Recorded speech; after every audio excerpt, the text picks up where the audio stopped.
गाड़ी का एक्सीडेंट हो गया, प्लीज मुझे अपने घर एक रात के लिए पनाह दे दो। दोस्तों, ये एक सच्ची कहानी मध्य प्रदेश के धार जिले की है। धार के एक छोटे से गांव के किनारे एक झोपड़ी में काव्या अपनी बूढ़ी और बीमार मां के साथ रहती थी। गरीबी उनके घर की दीवारों में ही नहीं, उनकी किस्मत में भी बसी हुई थी। दिन भर मजदूरी करके जो कुछ मिलता उसी से 2 वक्त की रोटी बनती थी। कई बार तो एक वक्त खाकर ही मां बेटी सो जाती थी। उस दिन शाम से ही आसमान पर काले बादल छा गए थे। हवा इतनी तेज चल रही थी कि लगता था जैसे आज कुछ अनहोनी होने वाली है। रात होते होते मूसलाधार बारिश शुरू हो गई। बिजली चमकती तो झोपड़ी के अंदर तक उजाला भर जाता और फिर अंधेरा सब कुछ निकल लेता। काव्या अपनी मां के पास बैठी थी। उनके सर पर हाथ फेरते हुए बोली, माँ डर मत, मैं हूँ ना। मां हल्की सी मुस्कुराई और बोली, डर मुझे नहीं, बस तेरी फिक्र होती है बेटी। तभी अचानक दरवाजे पर जोर जोर से दस्तक होने लगी। काव्या का दिल जोर से धड़कने लगा। इतनी रात को ऐसे तूफान में कौन हो सकता है? गांव में तो कोई इस वक्त घर से बाहर निकलने का सोच भी नहीं सकता था। देख तो कौन है, शायद कोई मुसीबत में होगा। काव्या ने डरते डरते दरवाजे की तरफ कदम बढ़ाए। उसके हाथ कांप रहे थे। उसने धीरे से दरवाजा खोला और सामने जो देखा उसे देखकर वह एक पल के लिए साकित रह गई। एक नौजवान लड़का पूरी तरह भीगा हुआ, कपड़े कीचड़ से सने हुए, माथे से खून बह रहा था। उसकी सांसें तेज चल रही थी जैसे बहुत दूर से भाग कर आया हो। लड़के ने मुश्किल से कहा, प्लीज मुझे बस एक रात के लिए पनाह दे दीजिए, मेरी गाड़ी का एक्सीडेंट हो गया, मैं कहीं और नहीं जा सकता। काव्या ने एक पल के लिए उसे देखा। मन में डर भी था, शक भी था, लेकिन तभी उसे अपनी मां की बात याद आई। मुसीबत में मदद करना ही असली इंसानियत होती है। उसने बिना कुछ और सोचे दरवाजा पूरी तरह खोल दिया और बोली, अंदर आ जाइए। लड़का लड़खड़ाते हुए अंदर आया और एक कोने में बैठ गया। काव्या ने फौरन पुराने कपड़े का एक टुकड़ा लिया और उसकी चोट साफ करने लगी। उसके हाथों में डर नहीं, बस इंसानियत थी। लड़का दर्द से कराह रहा था, लेकिन उसकी आंखें बार बार काव्या की तरफ उठ रही थी, जैसे वह समझ नहीं पा रहा था कि इतनी गरीबी में भी कोई इतना बड़ा दिल कैसे रख सकता है। काव्या की मां ने धीमी आवाज में पूछा, कौन है बेटी? कोई मुसाफिर है माँ, मुसीबत में है, बस एक रात रखेंगे। मां ने बिना देखे ही कहा, तो फिर ठीक किया तूने, भगवान ऐसे मौके हर किसी को नहीं देता। काव्या ने अपने घर में रखा एकमात्र सूखा गमछा उसे दिया और बोली, ये ले लीजिए, कपड़े सुखा लीजिए। लड़के ने हिचकिचाते हुए पूछा, लेकिन आप लोग खुद? हम रोज ऐसे ही रहते हैं, आपको इसकी ज्यादा जरूरत है। घर में बस थोड़ा सा चावल और नमक था। उसने वही खिचड़ी बनाई और 3 हिस्सों में बांट दी। जब उसने लड़के को खाना दिया तो उसने कहा, आप खाइए, मैं बाद में खा लूंगा। काव्या ने थोड़ा सख्त होकर कहा, यहाँ मेहमान पहले खाता है। लड़का चुपचाप खाना खाने लगा। हर निवाले के साथ उसकी आंखें भरने लगी। शायद उसने जिंदगी में पहली बार ऐसा खाना खाया था जिसमें जायके से ज्यादा अपनापन था। रात गहराती गई, बाहर तूफान और तेज हो गया। झोंपड़ी हिल रही थी, लेकिन अंदर एक अजीब सी शांति थी। काव्या ने उसके लिए जमीन पर बोरी बिछा दी और खुद दरवाजे के पास बैठ गई। लड़के ने पूछा, आप सोएंगे नहीं? काव्या ने कहा, आदत है। कुछ पल खामोशी रही, फिर लड़के ने धीरे से कहा, आपने मुझसे कुछ पूछा नहीं, मैं कौन हूँ, ना कहाँ से आया हूँ? काव्या ने बिना उसकी तरफ देखे जवाब दिया, जरूरत नहीं लगी। इंसानियत के लिए पहचान जरूरी नहीं होती। उसकी यह बात सुनकर लड़का बिल्कुल चुप हो गया। शायद उसके पास उसका कोई जवाब नहीं था। उस रात जब पूरी दुनिया सो रही थी, उस छोटी सी झोंपड़ी में 2 अलग अलग दुनिया के लोग एक ही छत के नीचे थे। एक के पास सब कुछ था लेकिन सुकून नहीं, और दूसरे के पास कुछ भी नहीं था लेकिन दिल बहुत बड़ा था। लड़का देर तक जागता रहा। वह काव्या को देखता रहा जो अपनी मां के पास बैठी थी। उसकी आंखों में कोई लालच नहीं, कोई उम्मीद नहीं, बस एक सच्चाई थी। उसने मन ही मन सोचा, मैंने जिंदगी में बहुत कुछ देखा है लेकिन ऐसा दिल कभी नहीं देखा। धीरे धीरे रात बीत गई। सुबह की पहली किरण झोंपड़ी में आई। जब काव्या उठी तो उसने देखा वह लड़का जा चुका था। बस एक साफ किया हुआ कोना, तह किया हुआ गमछा और मिट्टी पर बने कुछ हल्के से कदमों के निशान रह गए थे। काव्या ने एक पल के लिए दरवाजे की तरफ देखा, फिर चुपचाप अपनी मां के पास आकर बैठ गई। उसे नहीं पता था कि वह कौन था, कहां गया और फिर कभी मिलेगा या नहीं, लेकिन उसे यह जरूर महसूस हो रहा था कि उस एक रात ने कुछ बदल दिया है। इधर दूर कहीं जाते हुए उस लड़के की आंखों में भी वही झोंपड़ी बार बार आ रही थी और उसके दिल में पहली बार एक अजीब सी कसक उठ रही थी। काश मैं उसे फिर से देख पाता। सुबह की धूप धीरे धीरे गांव की कच्ची गलियों में फैल रही थी, लेकिन काव्या के मन में रात की वह घटना अब भी ताजा थी।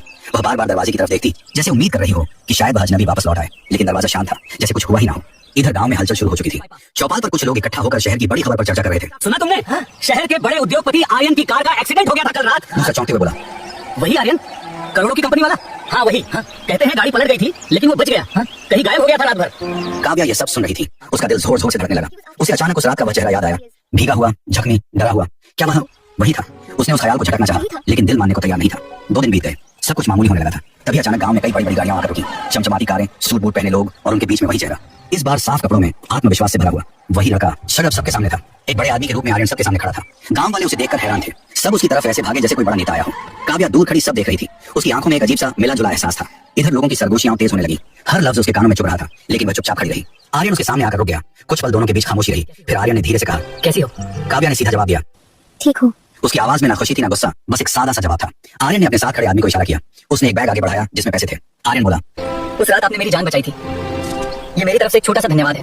पूरा गांव सांस रोककर देख रहा था। काव्या ने बैग की तरफ देखा, फिर आर्यन की आंखों में, और अगले ही पल उसने वह बैग वापस उसकी तरफ बढ़ा दिया। मुझे इसकी जरूरत नहीं है। पूरा माहौल जैसे थम गया। आर्यन चौंक गया। क्या मतलब? ये आपकी मदद के लिए है? काव्या ने थोड़ा सख्त होकर कहा, मैंने आपकी मदद इंसानियत के लिए की थी, सौदा करने के लिए नहीं।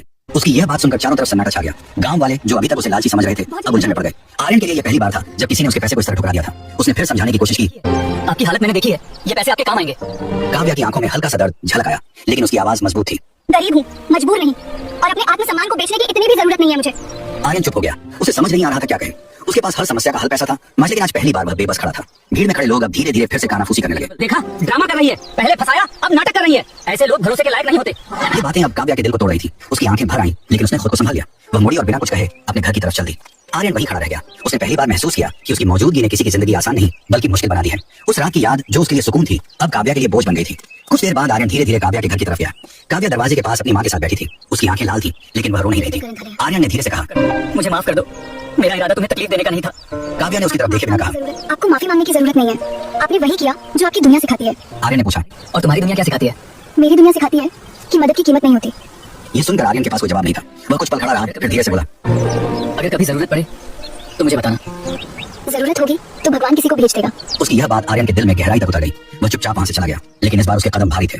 गाड़ी में बैठते ही उसने आखिरी बार उस झोंपड़ी की तरफ देखा। उसे महसूस हो रहा था कि वह कुछ पीछे छोड़ आया है, कुछ ऐसा जिसे वह पैसे से कभी खरीद नहीं सकता।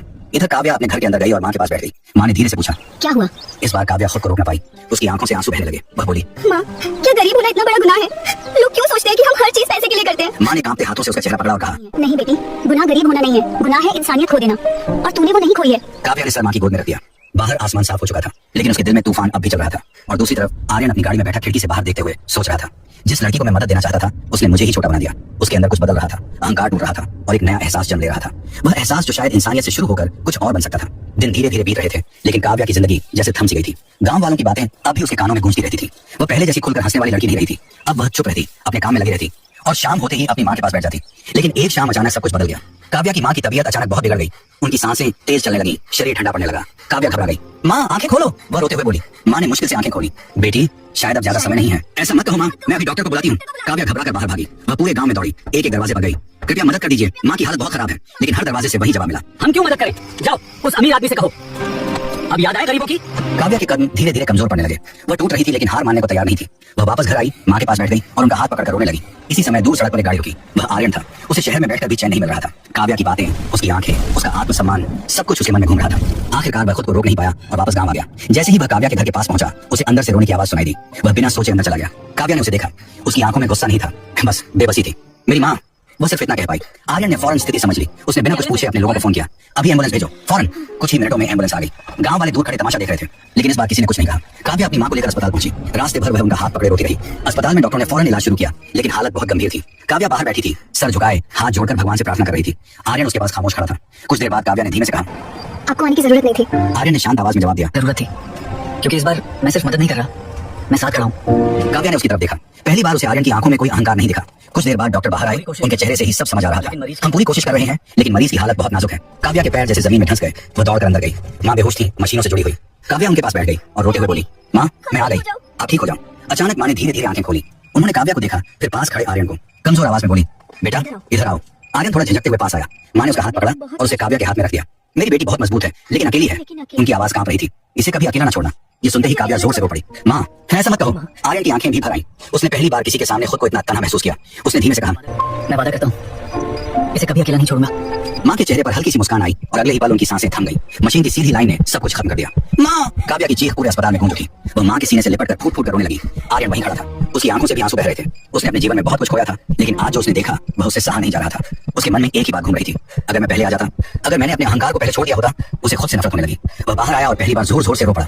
एक करोड़पति आदमी जिसके पास सब कुछ था आज खुद को सबसे गरीब महसूस कर रहा था। इधर काव्या अब बिल्कुल टूट चुकी थी। जिस माँ के लिए वह जी रही थी वही अब उसके पास नहीं थी। कुछ देर बाद अंतिम संस्कार की तैयारी होने लगी।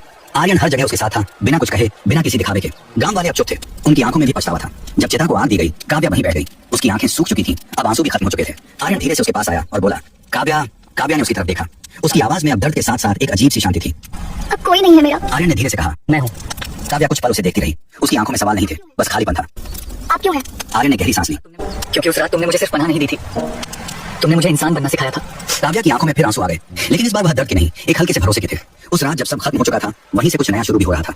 आर्यन अब सिर्फ एक अमीर आदमी नहीं था, वह एक ऐसा इंसान बन चुका था जो किसी के दर्द को अपना दर्द समझने लगा था। और काव्या, जिसने सब कुछ खो दिया था, अब शायद अकेली नहीं थी। लेकिन यह रिश्ता अभी नाम का नहीं था। यह सिर्फ एक वादा था, एक ऐसा वादा जो आगे चलकर उनकी जिंदगी की सबसे बड़ी सच्चाई बनने वाला था।